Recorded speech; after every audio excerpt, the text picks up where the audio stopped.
Pig leather is a thin, soft, flexible material.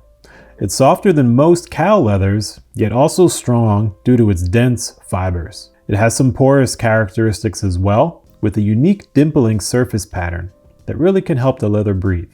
Pig leather costs around $1 to $5 per square foot and has a wide variety of uses. Its unique combination of characteristics also gives it some great appeal for crafting. Let's look at a brief history of pig leather. For thousands of years, there have been boars and domesticated pigs. And around the 1800s, pig leather became a lot more popular. It was discovered to be an alternative to goat leather, offering similar qualities at a generally lower price. Its uses began to be explored more in the garment industry, making shoes, wallets, and gloves. Today, pig leather uses remain largely the same, while production has increased. It is now the fourth most produced leather in the world and can commonly be found used in linings, fashion, accessories, and a lot of leather goods. All right, let's take a look up close at this leather pattern. So here we're looking at a zoomed in view of the top of pig leather. And you can see it has some really unique visual characteristics to it. There's an obvious grain pattern in there, and there's also some variations, some peaks and valleys in between. So it's not a generally smooth leather on its own. You have a dimpling or almost, flowing surface texture to it. And even with that, it's still a relatively dense leather as well as being soft, which makes it unique compared to something like a cow leather. And looking at the bottom is really interesting. Here we have a very small, tight, dense packing of thin fibers. Some leathers in the back have a more wide open pattern. And while this is certainly more open than the top, we could see some really fine, relatively consistent look and feel to it. So it's going to have a bit of a fuzzy feel, yet it's going to be strong as well. And here's looking at the section view. This is really interesting because even though pig leather is generally a thinner leather, we could still see some of the key characteristics of a good leather hide in here. On the top, we're seeing that stronger surface layer that's going to have a little more dense and tight fiber structure. And even though it's relatively thin compared to the rest of the hide, it's still going to provide that protection. As we go further down, we see those fibers begin to open up all the way towards the bottom where we see them, the widest and most open there. But even as we had just looked at the bottom, it's still going to be pretty tight, dense pattern. And that's one of the reasons why pig leather is going to be great for linings and things like that, because even though it's thin, it's still very strong. When looking at the production process, pig leather is generally tanned in two different ways. One is going to be vegetable tanning, the other is going to be chrome tanning. Where in vegetable tanning, it's going to yield a leather that is going to be a little more stiff, a little more strong, and a little less flexible.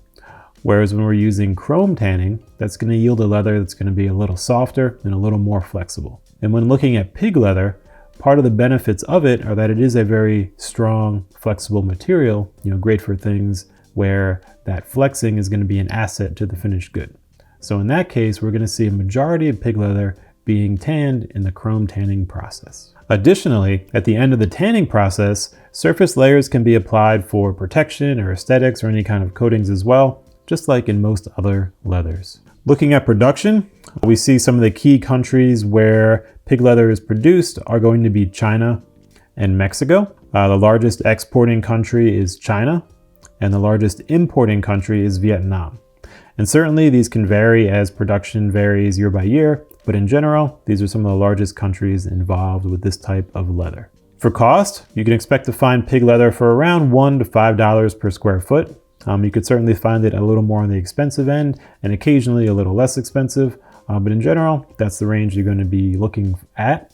Some of the key factors there are going to be the quality of the hide and also the quality of the tannery, depending on their processes and methods and how they essentially go through their tanning method. And then lastly, if there are any kind of surface protectants or coatings applied, that could certainly be a factor in the price as well. Some of the pros of pig leather. One is going to be its affordability. It's going to be less expensive than some other leathers, which can make it more accessible and even something to experiment with different types of leather goods. Another one is that it has some hard wearing characteristics. It's going to be a dense leather, which is going to give it some more strength, especially given that it can be produced relatively thinly. It can be an asset for sure to have a thin, strong material. Another one is its softness. Having that strength of a material in a very soft leather can make it really unique, can allow it to be used for some really special things. Looking at the cons, pig leather is a thin leather, which can limit its uses in some cases when you're looking for something that's much thicker. Another, even though it's strong, it is relatively soft, and that can make it prone to, cuts and punctures and things like that. So when using it with garments, it's going to often be best as a lining material or something internal behind another leather to help protect it. There's a couple great uses. Those are going to include gloves, shoes, wallets, garment linings, such as for jackets. It could also be used for bags, smaller bags, pouches, bag linings, and even accent elements within other leather goods. We're looking for a type of contrast in terms of texture or visual aesthetic. This could work really well there. And a few tips for working with pig leather. One is that you want to use generally a sharp blade. And while this is good practice for most things, it's going to be especially important here because pig leather is going to be soft. And so that blade can catch on those fibers and kind of stretch it and pull it. So if you've got a nice sharp blade, that's going to help make a nice, clean, smooth cut and keep your leather in good shape and those edges clean as well. If you are sewing the leather, be aware of how tight your seams are and how tight that thread is.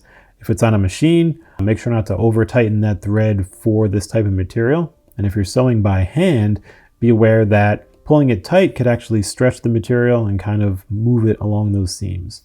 And so you want to use an appropriate amount of thread tension so that you get a nice even seam where it gives it, the strength from that stitch, but not pulling on the leather itself to make it look awkward or kind of bunch up in any particular areas. And one more is you could use it as a lining behind other materials. And so if you have a particular type of leather that you like for accessories, you can consider using, pig leather as a lining. For example, if you make handbags or any kind of cases with a vegetable tan leather, and you want to give it a softer interior or a different texture inside, pig leather could be a great option there. So pig leather has been around probably as long as cow leather and is one of the most popular types of leather produced in the world today. It's got a lot of varied uses, and it's likely one that you'll find uses for in a project if you're looking to explore something new. So there you have it. If you have any questions, let us know. If you have experiences to share, please do. And until next time, keep crafting.